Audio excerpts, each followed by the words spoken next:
little closer together. Yeah. Oh, yes. Get a little light right there. Hang out there, with the lights. Right here, Mr. Lee. Are you all ready? Just a second, they're making silence, Mr. Lee. Oh, yeah, I see it. Just a second. Quiet. When I came here, several people asked me how I really do pronounce my name. Well, I pronounce it myself in Swedish Hammarskjold. But if you say Hammarskjold, that's all right with me. All right? All right, Mr. Lee. Loud. Dag Hammarskjold, I wish you from the bottom of my heart welcome to New York and to the United Nations headquarters. You are going to take over the most impossible job on earth. But I wish you all luck and all the best. Thank you very much for those kind words. Quiet, everybody. For someone whose job so obviously mirrors man's extraordinary possibilities, there is no excuse if he loses his sense of having been called. So long as he keeps that, everything he can do has a meaning, nothing a price. Your responsibility is indeed terrifying. If you fail, it is God, thanks to your having betrayed him, who will fail mankind. You fancy you can be responsible to God. Can you carry the responsibility for God?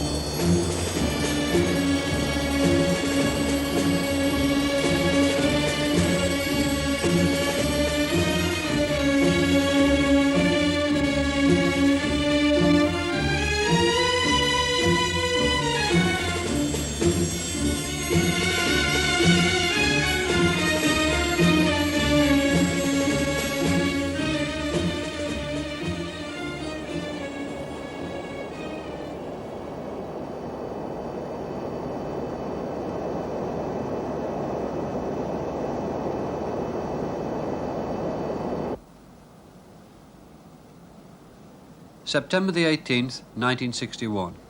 15 hours after it had crashed, the wreckage of Dag Hammarskjold's aircraft was found on the border of the Congo and northern Rhodesia.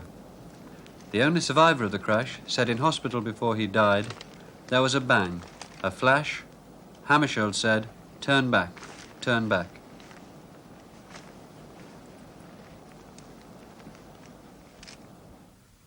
But Hammarskjold had embarked on a course of action and pitted himself against forces from which there could be no withdrawal. This film explores the last crisis of his career. It uses extracts from his private journal, Markings, scenes from a controversial play about him, Murderous Angels by Conor O'Brien, and the documentary films and newsreels of the time. Dag Hammarskjold will toil no more for the United Nations and world peace. His death in an air crash may even be the end of organized methods of preventing war.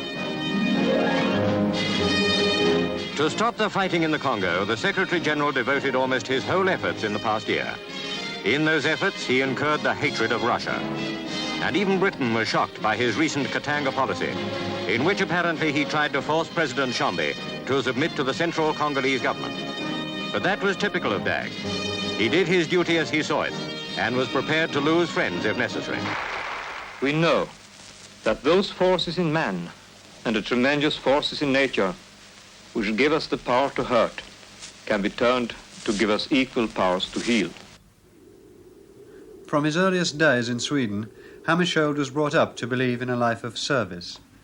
His father had been a Prime Minister of Sweden, and on his mother's side there were generations of scholars and clergymen. Few people got close to him, though many admired him. Two men with very particular points of view worked for him in the Congo, Conor O'Brien, who wrote a play about his experiences, and Brian Urquhart, who later wrote Hammarskjold's biography. It's a sort of cliche, but he was a very sort of unique man. I've never seen anybody like him, and I don't know anybody who has. He was an extraordinary combination of an intellectual, a very private man, a very skillful public servant, a very courageous man, and he had a that quality of integrity, which I think is a much abused word, but he had it. I mean, he did what he thought was right, no matter what the consequences were. There was a yogi and commissar dimension to this thing, in that he was very much the yogi while writing markings, but very much a practical politician and even a Machiavellian in his actual activity. And it's the tension between those two roles that is the center of my attempt to depict him in Murderous Angels.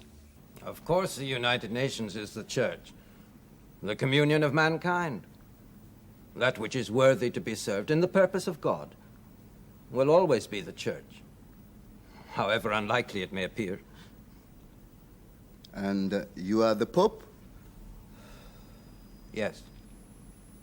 My service in this church can have no other meaning.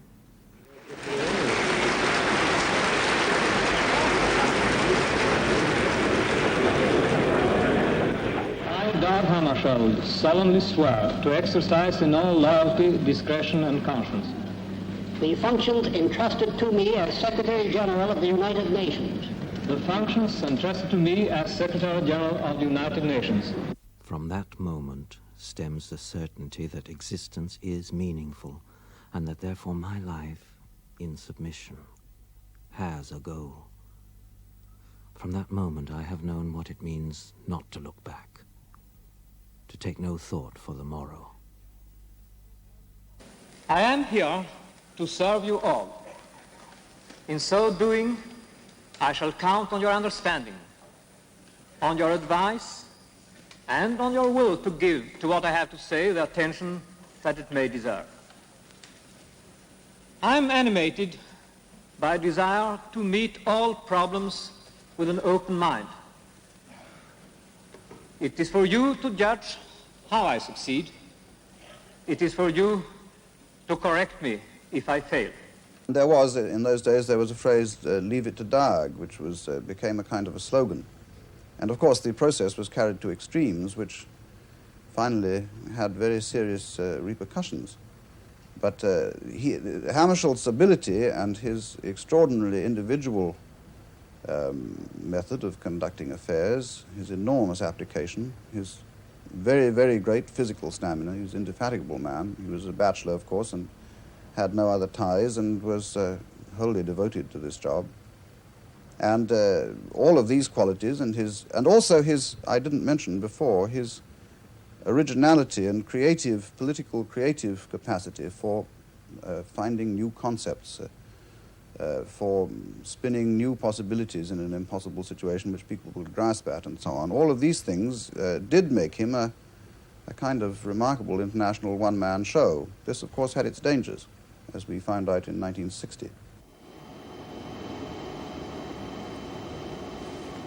Hammarskjold recognized that a new mission awaited the United Nations. It stemmed from the emergence of new states in Asia and Africa. With the support of those neutral and non-aligned nations, Hammarskjold was in a position to break the big power deadlock in the United Nations.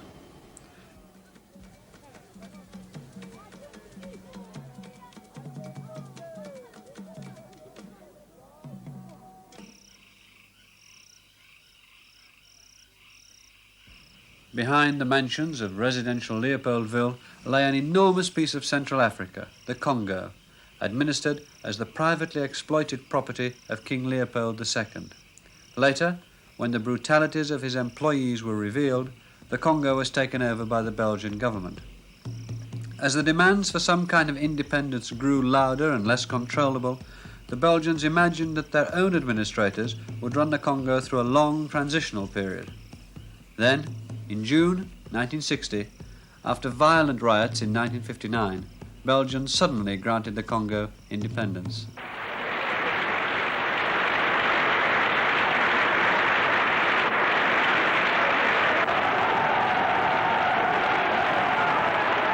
L'indépendance du Congo constitue l'aboutissement de l'œuvre conçue par le génie du roi Léopold II, que le Congo accède ce 30 juin 1960 en plein accord et amitié avec la Belgique à l'indépendance et à la souveraineté internationale.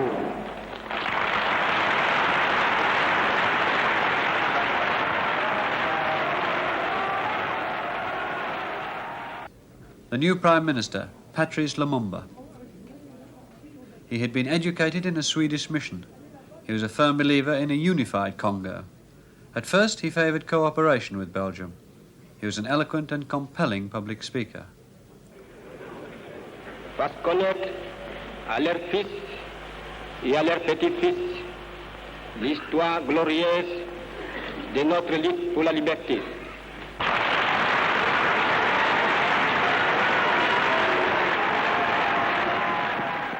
In spite of the cheering, Lumumba upset the Belgians by describing to his audience in the presence of the king the cruelties of Belgian rule. The new president, Kasavubu, had led the fight for an independent but not necessarily unified Congo. He had to work with Lumumba. Their styles were totally different. Briefly, a mood of euphoria reigned. Life would be transformed overnight. But the Congo was simply a collection of tribes, an arbitrary piece of the map of Africa which the new politicians were meant to hold together. Think you can manage the government of the Congo without Europeans? J'ai toujours dit, depuis de nombreux mois, que l'indépendance du Congo ne signifiait pas du tout l'expulsion des Européens. He says that he's said for long that independence of the Congo didn't mean that Europeans should go out. Would you agree that there is a danger of the communists trying to get influence in a new country like this? Tout ce que je peux dire est que notre politique est basée sur le nationalisme africain, mais pas aucune doctrine d'importation européenne, qu'elle soit communiste, socialiste, nous rejetons tout cela. Our doctrine is based on African nationalism, and we reject all doctrines, whatever they come from. Hammarskjold had foreseen problems in the Congo, but he could not have foreseen how intractable and testing the Congo crisis was to become. Within a week of independence, civil order started to break down. The army, still under Belgian officers and feeling no immediate benefit from independence, mutinied against their officers. There was panic. Women, white and black, were raped. Kasavubu and Lumumba went around the countryside trying to restore calm.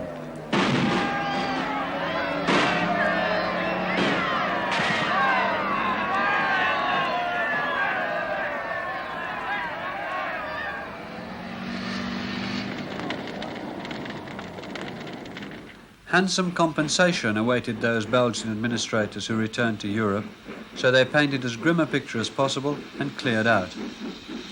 The Congo had been extremely efficiently administered by a bureaucracy of 10,000 Belgian civil servants. They held the state together.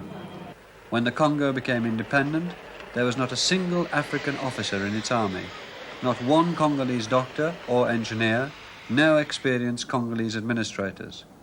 The country began to fall apart at the seams.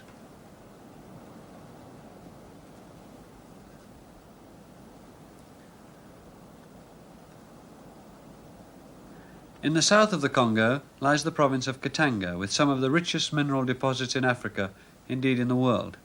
It was here in Elizabethville that the former provincial governor, Chombi, declared Katanga an independent state. Chombi's father was one of the first successful African businessmen in Katanga. Most of the Congo was not a country claimed for settlement, but Katanga, with its wealth and good climate, had developed a colonial society. Katanga's natural links were with Rhodesia. It had little contact with the main part of the Congo until the airlines came. Katanga had felt for some time that it was being milked by the rest of the Congo. Now, with all its vested interests, Katanga wanted devolution. Chombi was using Belgian troops to maintain order in the province. This was against all Belgian-Congolese agreements and should have had the authorization of the central government through Lumumba.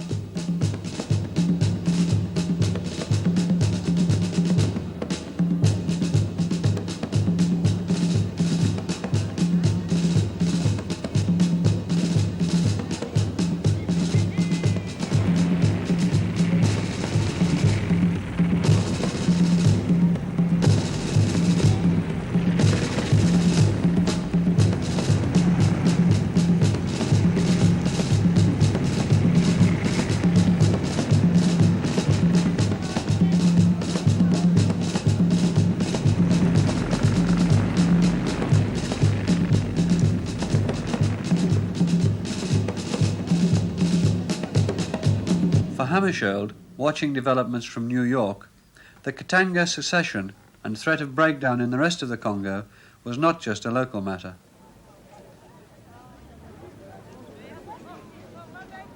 In Leopoldville, capital of the Congo, Prime Minister Lumumba and President Kasavubu prepared to set off for the United Nations.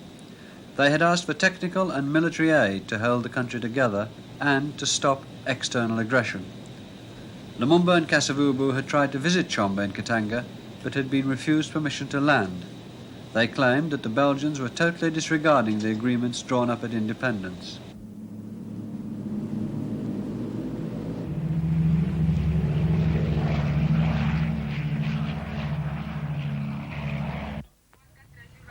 Three or 4 days after the signing of the treaty, Belgium had trod upon this treaty. The Belgian government violated that treaty and sent occupation troops into our country on the flimsiest pretext of protecting Belgian citizens. The situation in the Katanga is a stroke prepared for several months in advance by the Belgian government. Mr. Chombe is being used as an instrument of propaganda and as a screen, because the intention of Belgium is to have the Union Minière and to have a hand in the stranglehold upon our country. We have proof. I strongly recommend to the Council to authorize the Secretary General to take the necessary steps in consultation with the government of the Congo to provide the government with military assistance during the period which may have to pass before, through the efforts of the government with the technical assistance of the United Nations, the national security forces are able to fully meet their tasks. It would be understood that were the United Nations to act as proposed, the Belgian government would see its way to withdrawal. It follows that the United Nations force would not be authorized to action beyond self-defense. It follows further that they may not take any action which will make them a party to internal conflicts in the country. Hammarskjold got his decision in the early hours of July the 14th by 8 votes to 0 with 3 abstentions. But the Security Council had not given the Congolese leaders exactly what they'd asked for. Belgium was not formally condemned. The first 4,000 men were there within 48 hours, transported by American planes.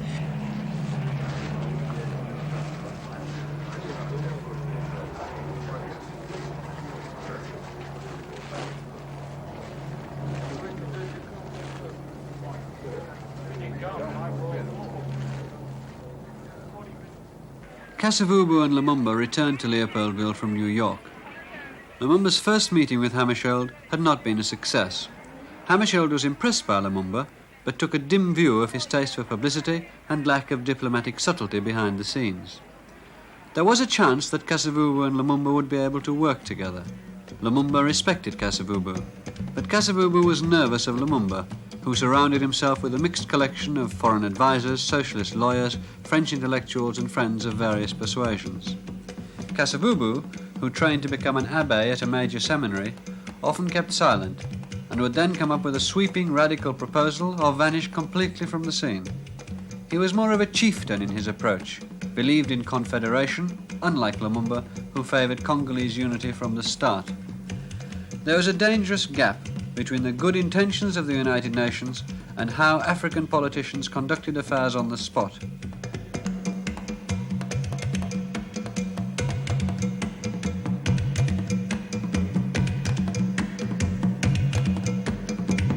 And of course there were a number of things which were extremely ambiguous about the resolution which launched the Congo operation. In the first place, it gave no time limit for the Belgian withdrawal, which was the main object of the exercise at that point.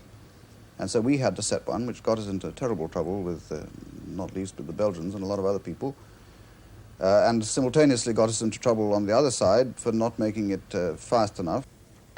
Belgian paratroops are still in Leopoldville, trying to protect their own people against the bitter hostility of the Congolese, who have one slogan: there will be no peace until the Belgians have gone.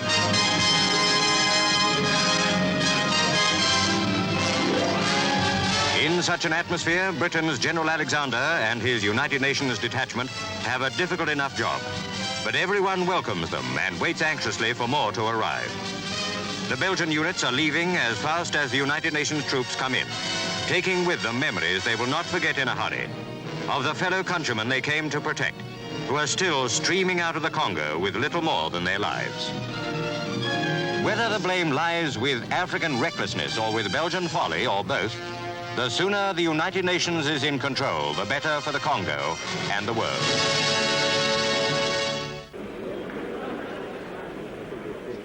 I have held it necessary, and in accordance with the intentions of the Council, that everywhere in the Congo, the withdrawal of Belgian troops should be immediately followed, or even preceded, by the entry of United Nations troops shouldering the responsibility for the maintenance of security and order.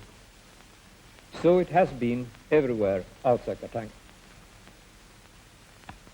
In Katanga, this principle has led to the development of a vicious circle. The entry of United Nations troops is obstructed, and correspondingly, the withdrawal of the Belgian troops is rendered impossible if the principle is to be maintained that, at the withdrawal, the responsibility for security must be taken over at once by United Nations troops. Chombe said he could not possibly authorize the landing of United Nations troops in Katanga.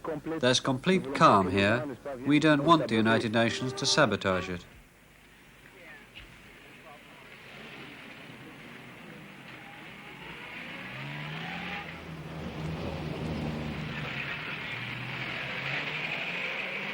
The weakness of the Central Congo government made Chombe's position even stronger and more convincing. He seemed to present a plausible case, with the possibility of confederation never ruled out.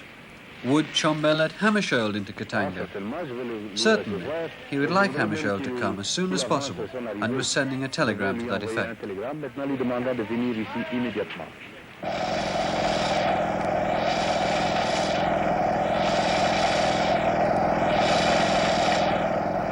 The multinational mining companies in Katanga and northern Rhodesia had very different attitudes towards the growth of African nationalism. The giant mining company of Union Minière, controlled from Brussels, was all-powerful in Katanga. If Hammarskjold came to Katanga, then he must form a good impression of what he saw. In O'Brien's play, this idea is developed in a discussion between a Catholic priest and a Belgian industrialist.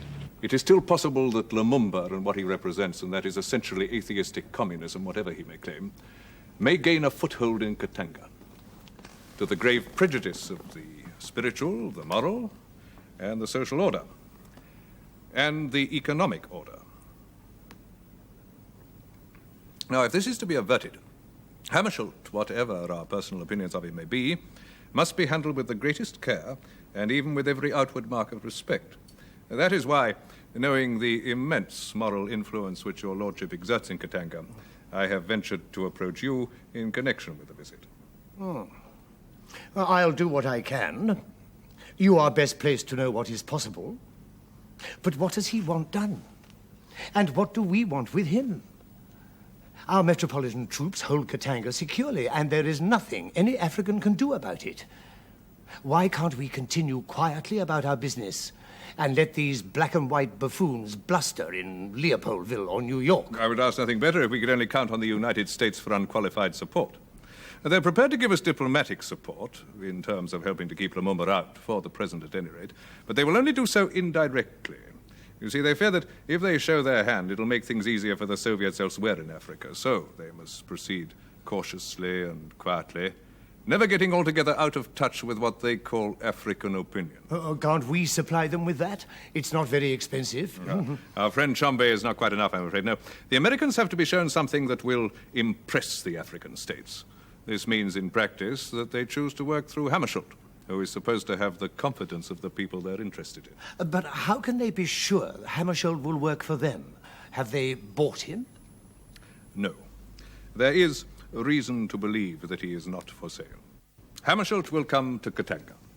Let us ponder the scenario. He comes here not to talk to us, of course, but to negotiate with our good African friends Chombe and Manunga, who have been well taught and who will be well briefed, and who, I may add, do not lack in the one case intelligence, and in the other character. Oh. I'm sorry, Your Lordship. I'm afraid I cannot have made myself clear. I will try to do so now. For us at present, it is absolutely necessary to avoid giving the smallest sign of what is now called racism. It will be important, Your Lordship, that he be reminded that the state of Katanga has deep African roots. It has? Well, perhaps not roots exactly, but African flowers, like Chombe and Manungo. That pair of blooms will be on show, of course, but we must also have plenty of dancing, drumming, spears. Oh, is he a fool then, too, this Hammarskjold? Not at all, Your Lordship. He is very clever and very cultivated. If at the moment he may appear rather less clever than someone of much more modest natural attainment in the person of your humble servant, there is a reason for this. It is that I accept the world as it is, and my own part in it, which is not that of a hero, and cannot be if I'm to play it long in this world. Hammarskjold, on the other hand, wants to play the part of a hero, which has to be a leading part in this same world I live in, which is a world that does not concede the leading parts to heroes, or not for long.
Chombe had threatened to fire on United Nations troops if they came to Katanga, so Hammarskjold had personally flown in with them.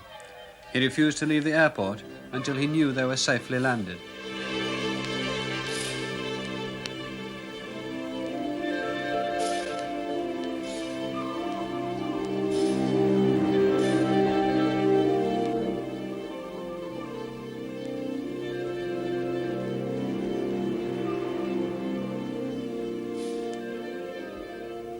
Hammarskjold went to his hotel.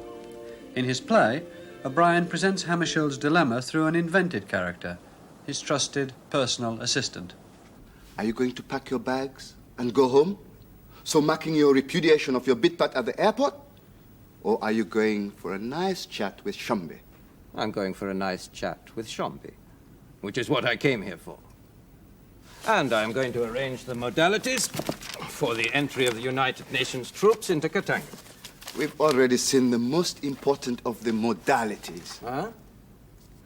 Do you realize what they will do with that picture? Chombe, the flag of Katanga, the Secretary General. Do you realize that every politically conscious black man in the world, every man for whom the word Chombe means what the word Quisling means to you, will see that picture as the symbol of the great betrayal, as meaning that the white man whom they trusted, yes, and loved, is just like all the other white men. Do you realize that from this day on, Lumumba must be your enemy? Do you realize that... Realize, realist, all words for dragging men down, for denying the possibilities of man and of the spirit. I refuse to realize. I try to understand.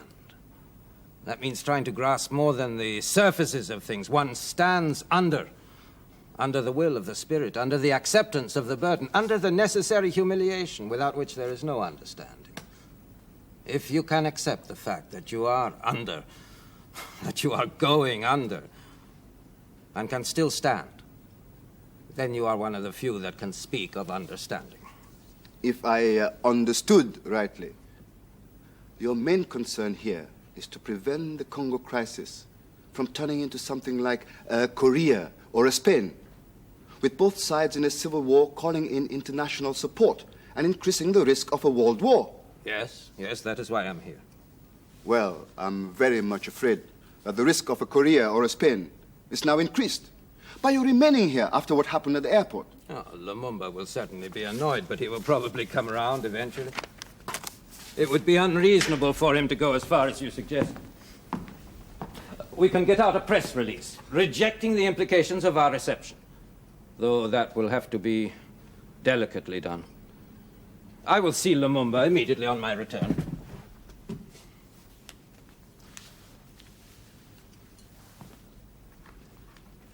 Sir, if this were not an African matter, I would not challenge your judgment. But I am an African, and I know how we react. This is not a land where words can compensate for gestures and pictures. Hundreds and thousands of people who cannot read your words. Hundreds of thousands who cannot understand your words, even if they heard it on the radio, since they must be delicate diplomatic words. These hundreds of thousands of Congolese will see those pictures, and they will hear and understand what Radio Katanga says. And they will believe the radio when they see the pictures of you with Shambe and Shambe's flag. And they will say, this white man who said he was our friend is Shambe's friend. And they will say, Patrice, do not trust this white man. And Lumumba, whose strength is his closeness to these ordinary people, Lumumba, who essentially thinks and feels in the same way, will react in the way dictated by his own feelings, which match what his people expect of him. He will react not with a carefully measured expression of irritation, as an experienced European politician would, but with a flamboyant gesture, something deliberately excessive, conspicuously outdoing the provocation offered. And there is only one such gesture open to him. He must seek Soviet help. With all your experience, Secretary General, you do not yet know tropical Africa. You have not become familiar with the density of the medium in which you are working. Those who staged that ceremony at the airport just now understood that medium by long experience. That ceremony was meant to be, and is, terribly bad magic, both for you and for Lumumba. It works like all magic, on nerves and minds.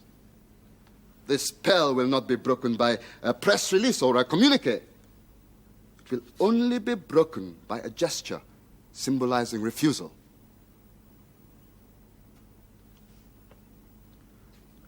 You must return immediately, Secretary General, without saying Shambe, or your mission here will end in catastrophe.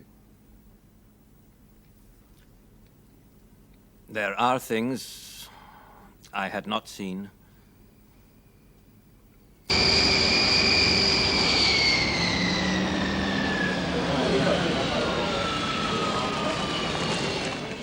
Hammarskjold did see Chombe. Chombe agreed to start the withdrawal of Belgian troops. Hammarskjold flew off in a more relaxed frame of mind. He'd established a military presence in Katanga, but his success was illusory.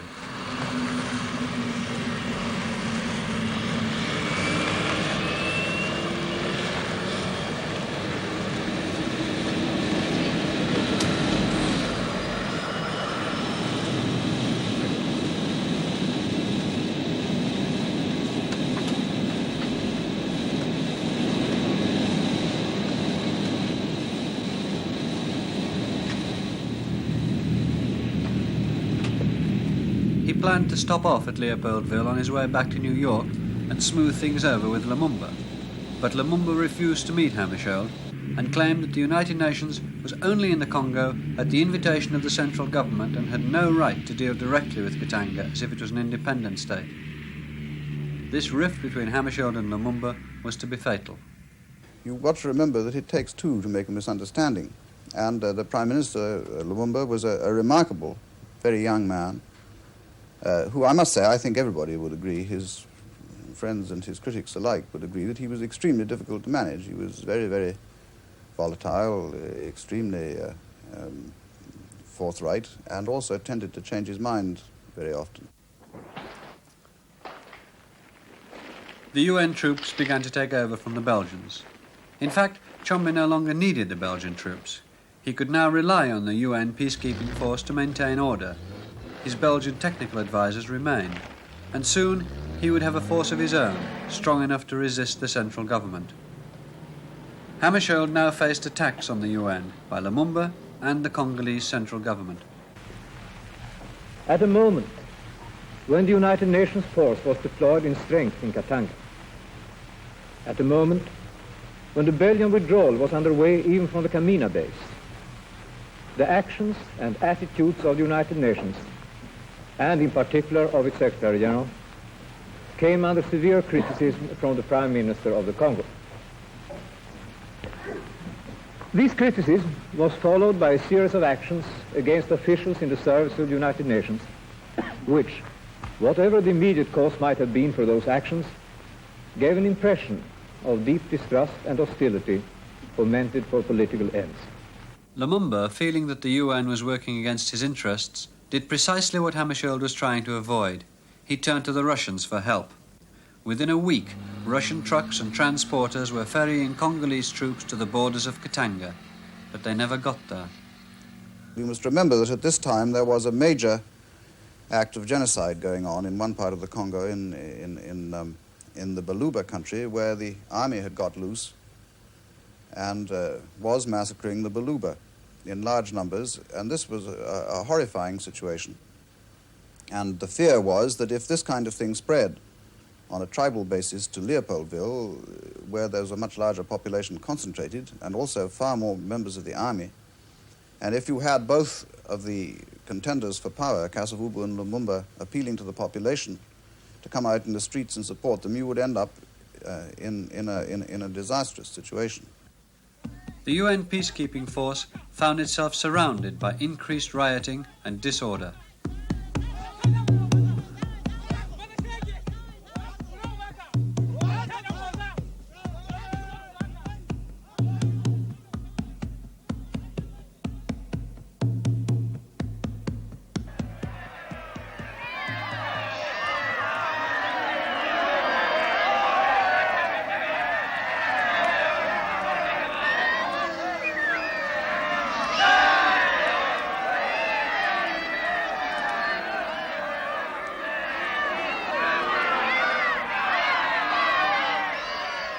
President Kasavubu's long-standing mistrust of Lumumba and his advisors came to a head. On the 5th of September, on Radio Leopoldville, he dismissed Lumumba. He appointed a new Prime Minister, Ileo. On the same day, Lumumba retaliated by dismissing Kasavubu. The UN, in a panic and without consulting Hammarskjold, closed the radio station and the airport. In the middle of this political chaos, the UN, in order to prevent further mutiny in the army, voted money to pay the troops. Colonel Mobutu, head of the army, distributed the cash, an enormous boost to his status. Colonel Mobutu was only 30, an ex-journalist. He'd been an admirer and firm supporter of Lumumba, but now disapproved of his foreign advisors and lack of administrative grip. Mobutu was a nervous man at this time, but he had a future. The CIA station chief in Leopoldville was one of the few who didn't underestimate him. 2 days later, to the surprise of all, Colonel Mobutu announced that he was neutralizing the politicians until they could come to an agreement. He also expelled the Soviet and Czech embassies. Technically, the army had taken over. The UN still backed Kasavubu, but now they had to deal with Mobutu. Lumumba was struggling to rally support. and increasingly afraid of what Mobutu might do to him. Each day brought a new drama. Mobutu had discovered Lumumba in one of the army camps, apparently rallying supporters. Some of Mobutu's soldiers, hostile to Lumumba, attacked him. Lumumba took refuge in the Ghanaian officer's mess. He was taken under UN protection. Mobutu was trying to sort things out. Angry soldiers were trying to get past UN soldiers to reach Lumumba.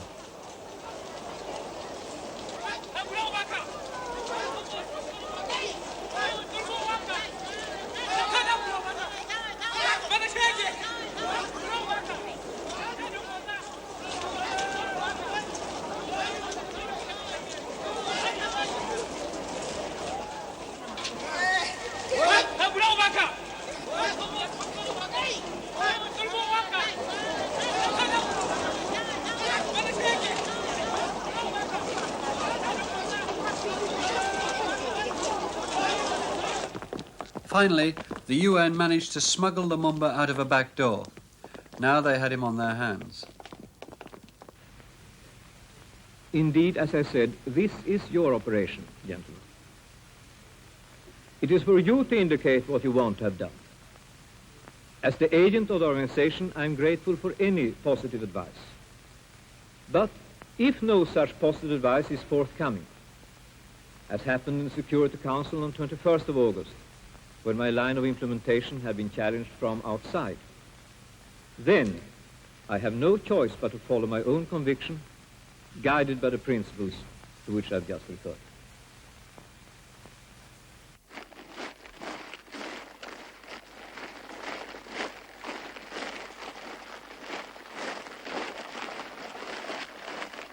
In one of Leopoldville's old colonial mansions, a strange, almost farcical situation had arisen. Lumumba was inside his residence, technically a prisoner, but politically powerless as long as he stayed there. An inner ring of UN soldiers stopped people getting into the house. Mobutu had a warrant for Lumumba's arrest, which he was now prepared to carry out, but for the present he could only threaten him.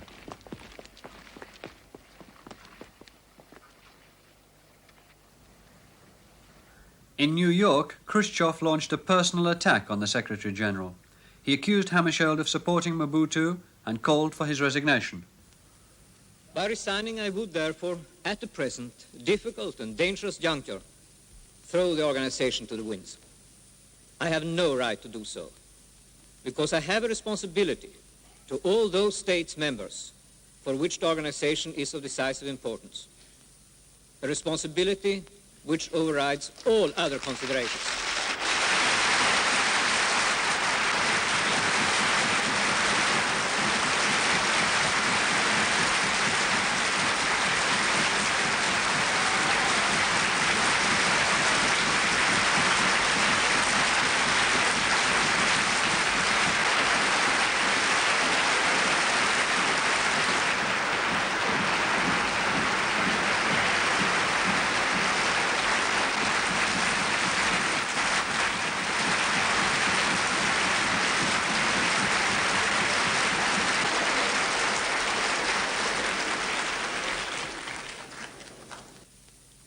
I shall remain in my post during the term of office as a servant of the organization in the interest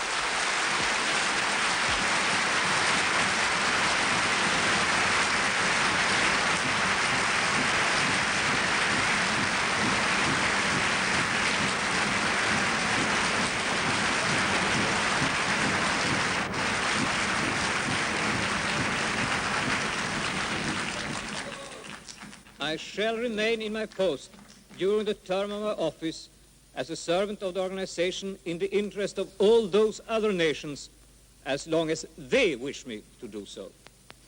In this context, the representative of the Soviet Union spoke of courage. It is very easy to resign. It is not so easy to stay on. It is very easy to bow to the wish of a big power. It is another matter to resist. As is well known to all members of this assembly, I have done so before on many occasions and in many directions. If it is the wish of those nations who see in the organization their best protection in the present world, I shall do so again.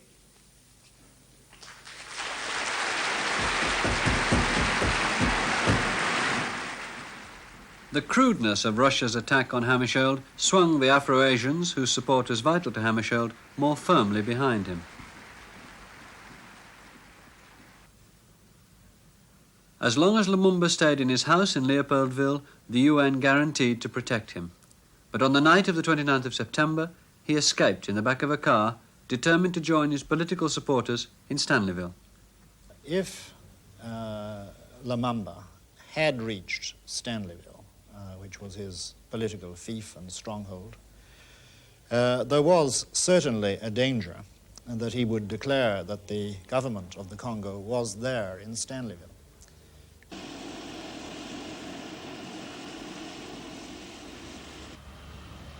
Four days later, Lumumba, apparently careless of his own safety, was caught by Mobutu's soldiers and brought back to Leopoldville. The UN troops, under orders, did not intervene.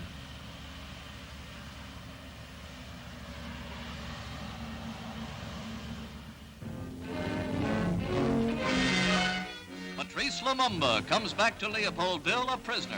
The former Congo premier, who was captured when he fled inland, no longer wears the tuft of whiskers on his chin that helped to identify him. His arrest provoked several clashes between Lumumba followers and Congolese army troops. But Congo's strongman, Colonel Joseph Mobutu, shown as he watches Lumumba arrive, says he is prepared to put down any uprising. At the same time, the Soviet Union has been demanding Lumumba's release and immediate talks at the United Nations.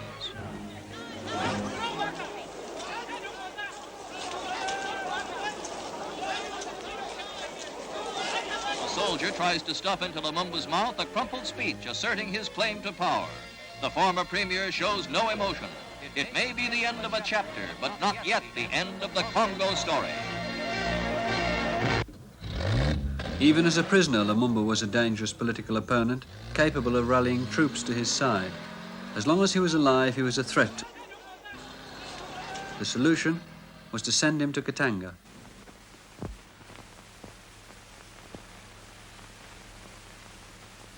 We have all learned this morning by an announcement by the Katanga authorities of the reported death of Patrice Lumumba and two of his colleagues. This is distressing and deplorable news.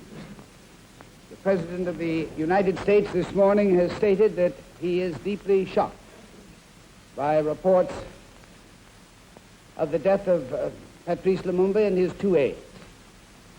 Those of us who have wholeheartedly supported United Nations assistance to the Congo have done so with a view to bringing order and stability to a land torn apart by internal strife and intervention from the outside. The death of Mr. Lumumba without trial or judgment is sad testimony to the distance we still have to travel before our task there will be completed.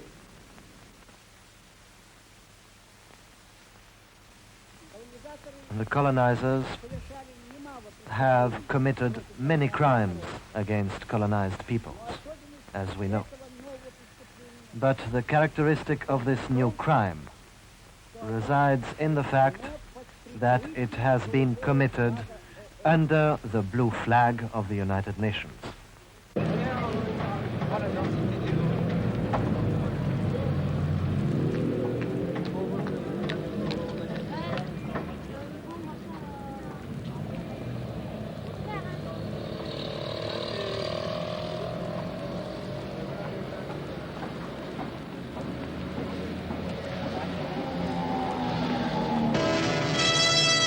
The Security Council debated the Lumumba murder, Secretary General Dag Hammarskjold encountered Russian demands that he should resign. Dag remained calm. He had the warm support of the Western nations and the firm personal backing of America's new man at UNO, Adlai Stevenson, who said the United Nations must stay in the Congo. The United States government believes and proudly believes that the single best and only hope of the peoples of the world for peace and security lies in the United Nations. The issue then is simply this. Shall the United Nations survive? Shall the attempt to bring about peace by the concerted power of international understanding be discarded?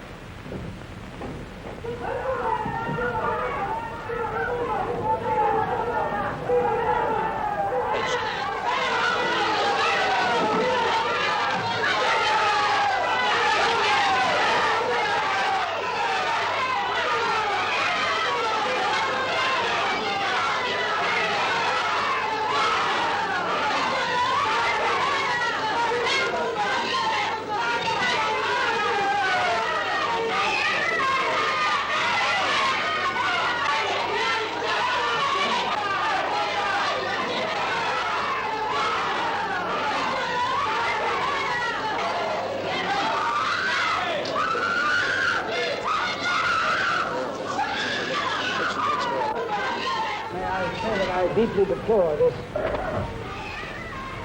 outrageous and obviously organized demonstration. To the extent that Americans may have been involved, I apologize on behalf of my government to the members of the Security Council. Do you want to look at the telegrams? I know what is in them generally. I've been listening to the African delegates. Is there anything particularly interesting? There's one from the President of Guinea. Ah, what does Sekou Touré say? This sorry drama, in which you took a predominant part despite your repeated protestations, dishonors you personally in the eyes of the embittered public of Africa and the world.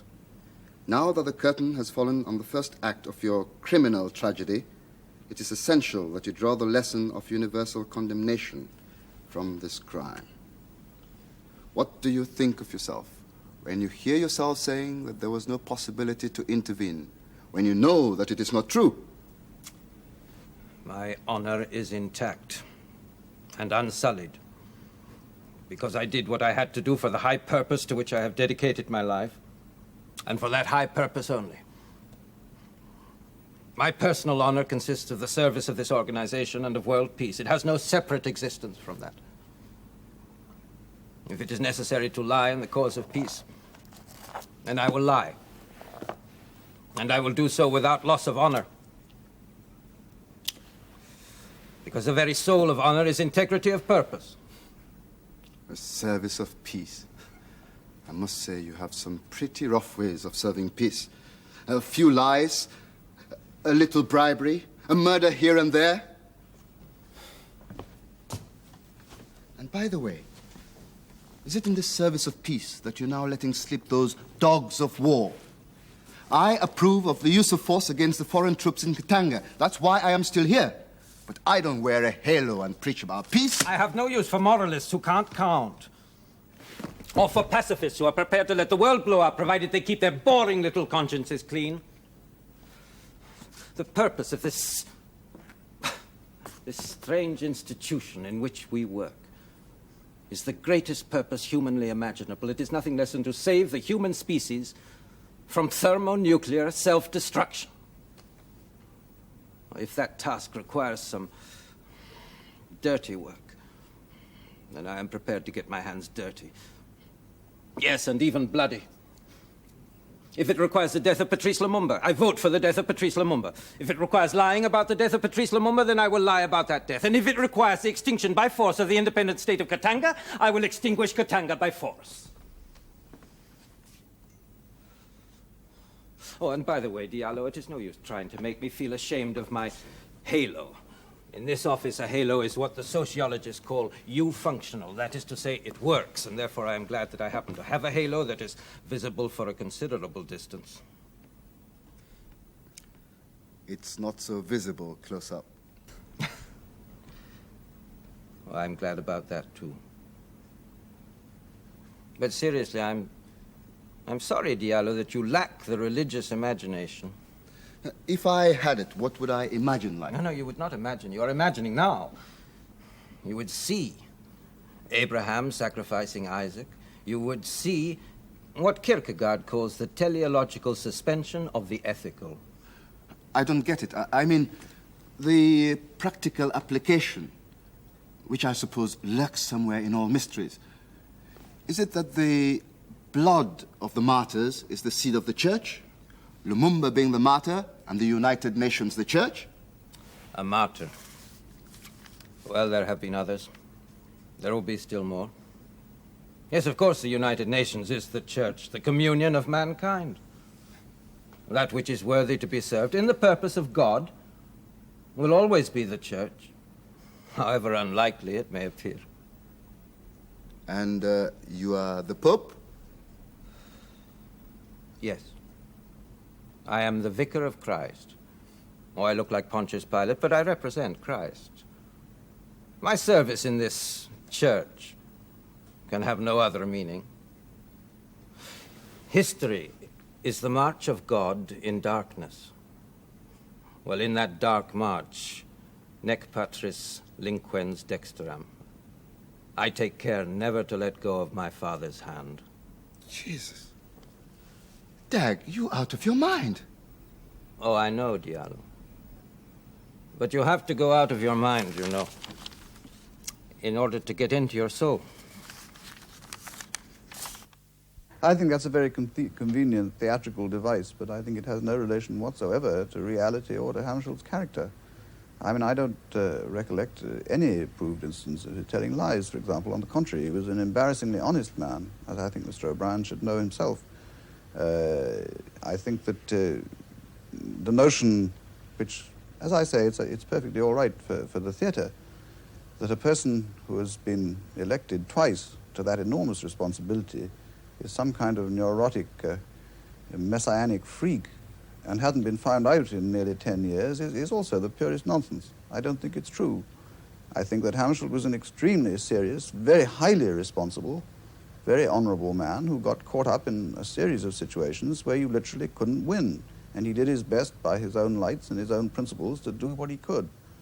And I must say that I think the notion, for example, that he sacrificed either himself or Lumumba is really not the way people are. On February the 20th, Hammarskjold informed the Security Council of the murder of 6 political supporters of Lumumba. I bring this news to the knowledge of the Council with revolt and shock. My words in the letter to Mr. Kasavubu indicate my reaction. But in the light of what has now been brought out, I would use much stronger language. It should be inconceivable to flout in this way basic values upheld by the organization. It is, Mr. President, for the Council to judge how this latest development, following the assassination of Mr. Lumumba and others, should influence the United Nations actions in relation to the Congo and the various groups in the Congo. The position of the Soviet Union is as follows. The termination within 1 month of the so-called United Nations operation in the Congo. The removal of Hammarskjold from the post of Secretary General as an accomplice and organizer of the slaughter of the leading statesmen of the Republic of the Congo.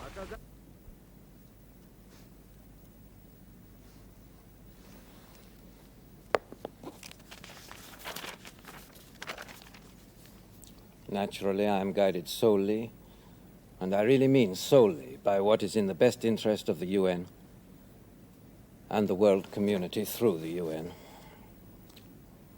But the judgment on where this criterion leads must primarily be mine. Of course, the Soviet line can claim only a weak minority in the General Assembly, but how many abstentions may they squeeze out? And how should these abstentions be evaluated? In the case of a quasi-vote of confidence, I personally regard abstentions as negative votes. And with the special weight I have to give to the votes of the Afro-Asians, I can see the possibility of an outcome in the General Assembly, which, under the very terms I explained in the Security Council, should lead me to resign. Should, in principle, lead me to resign. Here I have on the one side the howling from the East, and on the other side the Western attitude regarding my staying on as the absolutely obvious thing. while the Afro-Asians express their strong hopes that I stay, when they talk in private, prepared, no doubt, in many cases later, not to give expression to that attitude in a vote. In the language of the Soviet Union, I have the chivalry to respect the view of the vast majority of members, which are uncommitted. And, although I use the word with hesitation, I can assure the Soviet Union that I have the courage to take the full consequences of this attitude, even if it means being forced to continue my post without the support needed and with means desperately weak in the face of enormous demand. The UN peacekeeping force and Hammarskjold were getting into deeper trouble in Katanga. Pro-Chombe propaganda in Europe presented the UN as an aggressive and disturbing influence, causing the troubles they were meant to prevent. There were demonstrations against the UN at Elizabethville Airport.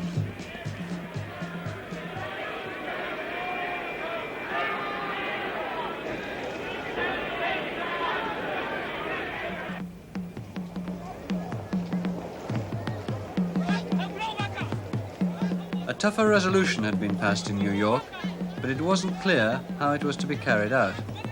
Britain and other Western powers said the UN should restore order and leave it at that. The Afro-Asian countries wanted immediate, drastic action against Katanga. Everyone played their own political games. Hammarskjold was caught in the middle.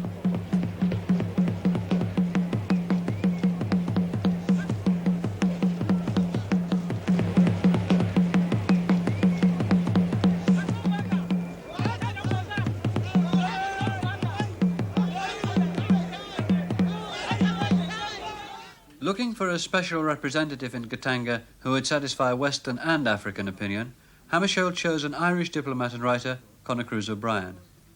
O'Brien's brief was to remove foreign elements who were upholding the Katanga secession, the political advisers and Belgian officers. In the last resort, he had the authority to use force to prevent civil war. At first, O'Brien was successful. Foreign officers were expelled. Chombe cooperated. Hammarskjold sent his congratulations. But as fast as the officers were expelled, white mercenaries were recruited, in theory for the protection of the white population. In practice, most of them were engaged in inter-tribal warfare in the north of Katanga.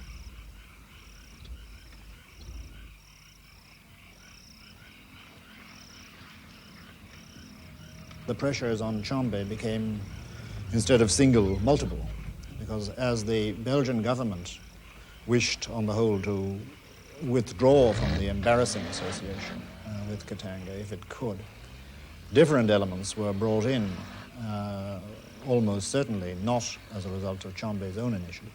That is to say, the French fascist officers who were there in my time, and whom General de Gaulle was unloading from Algeria in order to get these dangerous elements away from him as he moved towards peace in Algeria.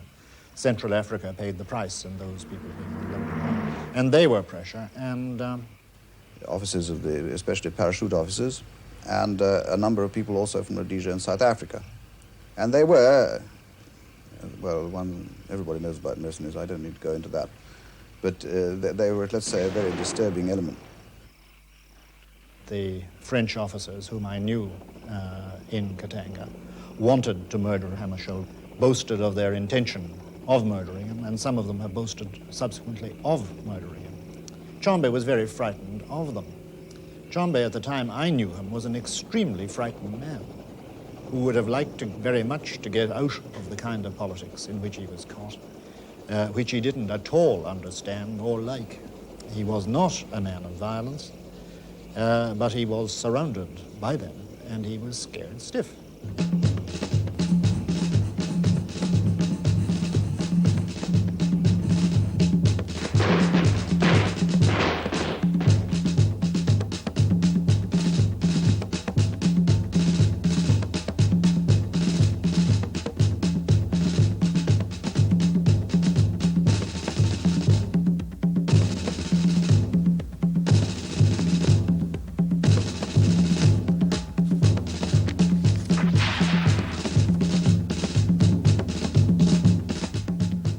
O'Brien had also to persuade Chombe to abandon his mercenary activities and discuss reconciliation with the legal government which had at last been formed in Leopoldville.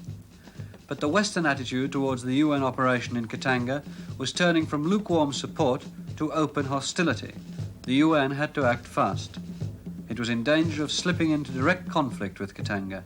Chombe must somehow be held. The idea was to get Mr. Chombe, if possible, to cooperate with the United Nations as provincial president, and that he would maintain his provincial authority. As I understand it, Monsieur, from your account, Monsieur Fabry, the legal advisor, gave you a number of warrants of arrest signed by the President of the central government and countersigned. Not by the President, by the head of the parquet, that's roughly speaking the equivalent of the Attorney General's office in Leopoldville.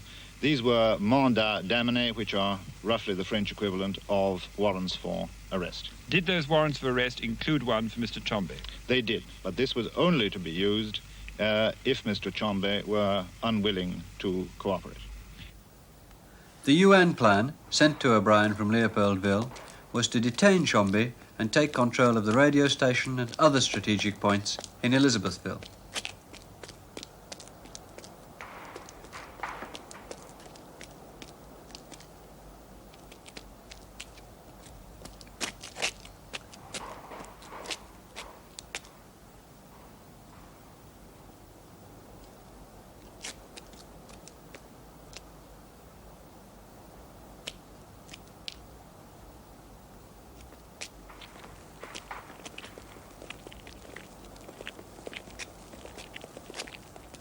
O'Brien started the UN operation at once, but it all went wrong, and fighting broke out between Katangese and UN troops.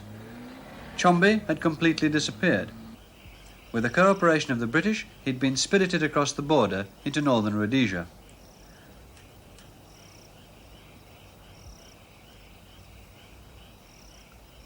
The last chance open to Hammarskjold was to stake his whole career on a personal appeal to Chombe. He did not know, as he planned to fly to the Congo, that the UN force on the spot had tried and failed to pull off a quick military solution in Katanga. The United Nations organization, when they came here, they told us that we have come here in order to bring peace and organization. But in peace and organization, they brought war. And that war made our people, or my father and mothers, to be in dangers. What I want is towards all the UNO to go to their country. What do you consider this country to be, Katanga or Congo? It should be Katanga only. We don't want Congo. We want Katanga only.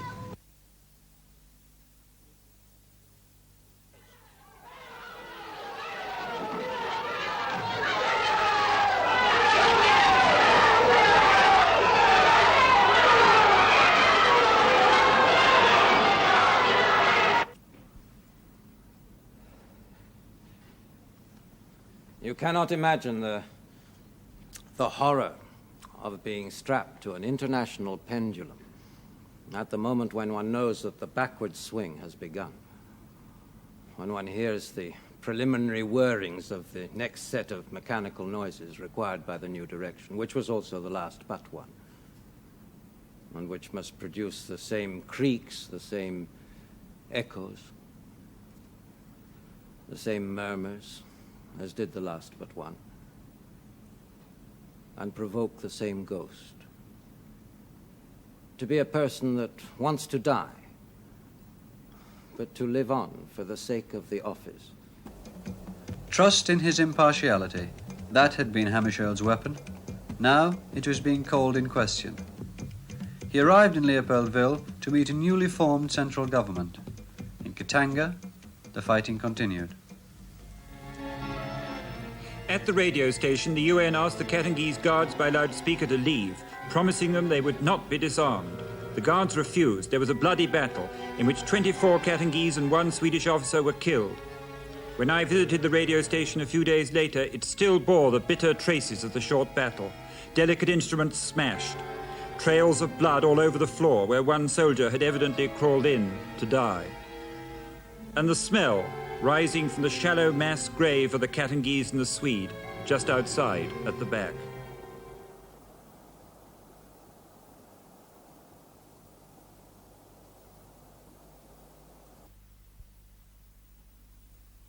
tired and lonely.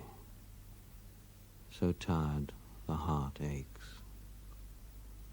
It is now that you must not give in. On the path of the others are resting places, places in the sun where they can meet. But this is your path, and it is now that you must not fail.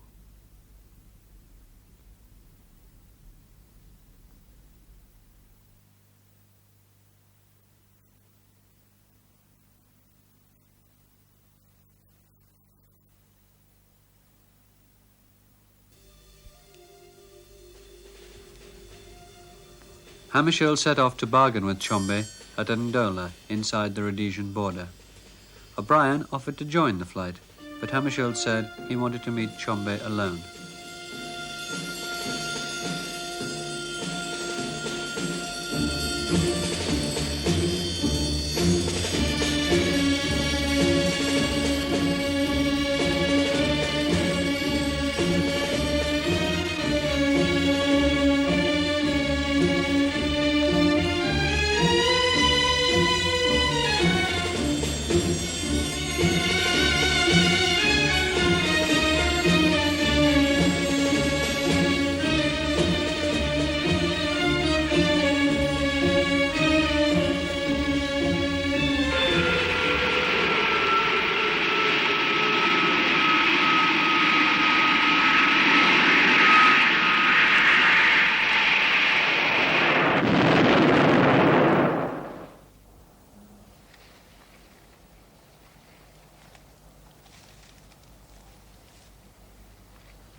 His aircraft had come in too low over some trees about 9 miles from the airport.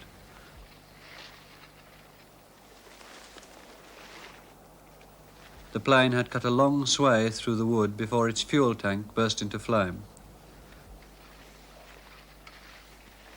The Rhodesian Committee of Inquiry blamed pilot error.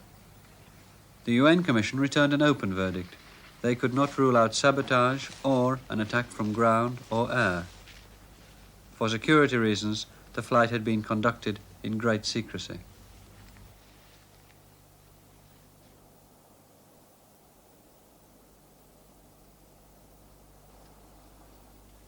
The crash came at a desperate moment in Hammarskjold's career and showed the fragility of his endeavours. In his life, he had often thought about death and sacrifice. Do not seek death. Death will find you. But seek the road which makes death a fulfillment. Connaître à leurs fils et à leurs petits-fils l'histoire glorieuse de notre lutte pour la liberté.